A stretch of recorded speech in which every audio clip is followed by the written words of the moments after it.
Let's go ahead and create an assignment on DeltaMath. So the first thing that you're going to want to do is go up to the top where it says create edit, and you're going to want to create a standard assignment. Okay. So the name that you can give this, I'll just call this Unit 1. And of course you can select what classes. You just created those with Kevin, but you'd select the classes you want it to go to. If you have multiple preps, you can pick which preps you want. There's a lot of other options on here that you can add, but we won't go into all those details in this video, but there's a lot of advanced settings. Here is just sort of the basic settings of when to post it and what periods to go to. So Unit 1, and we can even call it functions. Now the students will see this title, so you do want to name it something pretty straightforward for them, okay? Next, let's talk about skills. So if I'm trying to go over functions here, I'm pretending sort of like I'm in iMath 1. So I pulled up the curriculum guide. Here is Unit 1 talking about functions.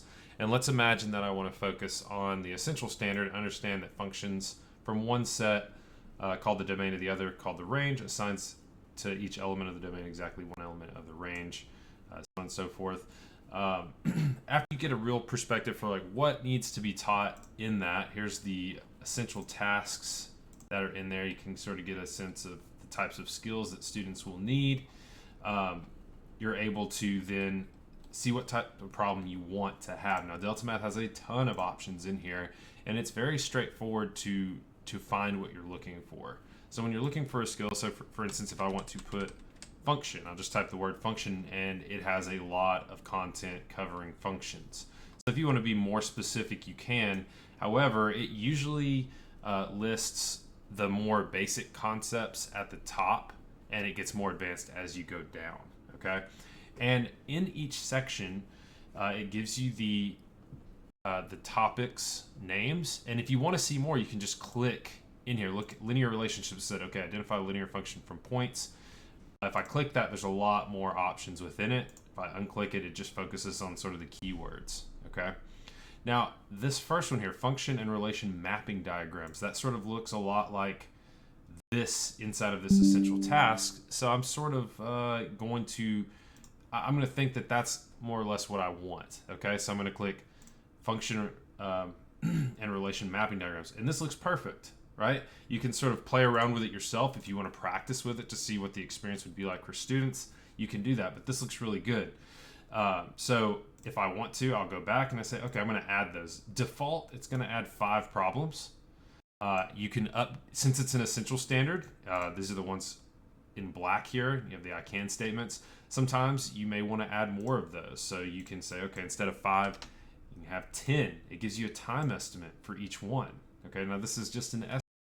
But we can imagine as students do a couple of them, they probably will get them pretty quickly, but you get to adjust that based on your needs. There's a lot more options as well. You can have weight, max problems on here, show example. You don't have to have that. I always like that feature. One thing that my students really get annoyed with is this one-off. You can mess around with that if you want. Sometimes I do 0.75 or 0.5 off. That just means how much does it deduct them if they miss one.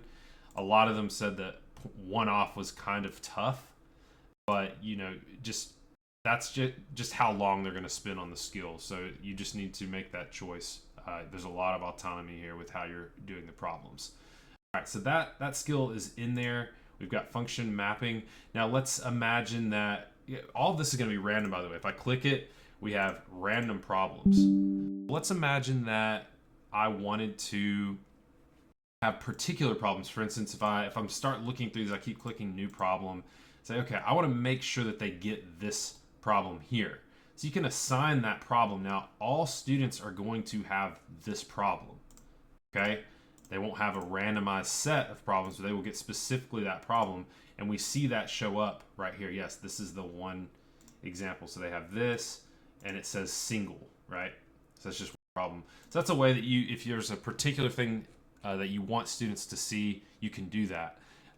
For instance, if I only did, let's say, 3 problems here, they may not get one that looks like this one. The odds are pretty high that they won't see one like that. So if there's a specific scenario you want, you can assign specific problems. Lastly, you can go to problem types. And look, you can actually pick specific scenarios on here. If you want to make sure that they see a non-function, x repeat, y does not, you can get those specific examples and you can assign that problem specifically, or you can get a similar problem to it. Okay? Which is really amazing feature that we have here. Next, adding to this assignment, I noticed, and this will be the last part I go over right here, which set of points represents a function? Well, they have that skill as well. So determine a set of points here. You'll notice this problem set does not have, you can't assign particular parts of this. This is multiple choice as well. So especially for multiple choice, I'd probably make it count off more. Otherwise, they're just going to keep guessing till they get it right. But that's definitely one that I want to add.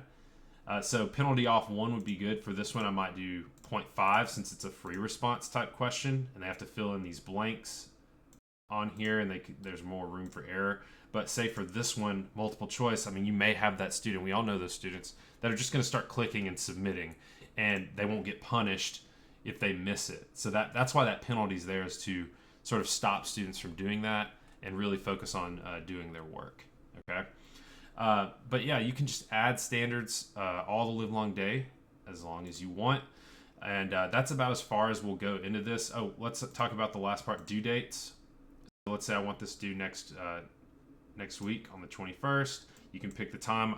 Classic time turn in is 11:59 p.m., right? I do that sometimes with my students. You can add a late date, and you can do credit percentage. If we say, okay, you can turn it in Friday for 90% credit.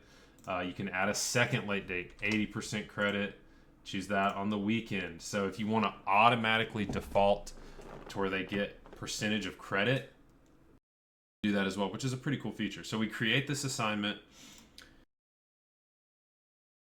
and dates must be in, I had it due, hold on, we need it here.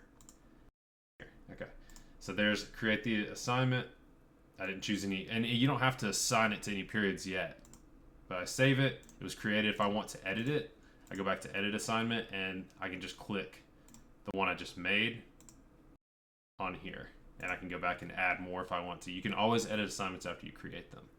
But I think as far as this section, that's sufficient for us to consider. I'll stop this video.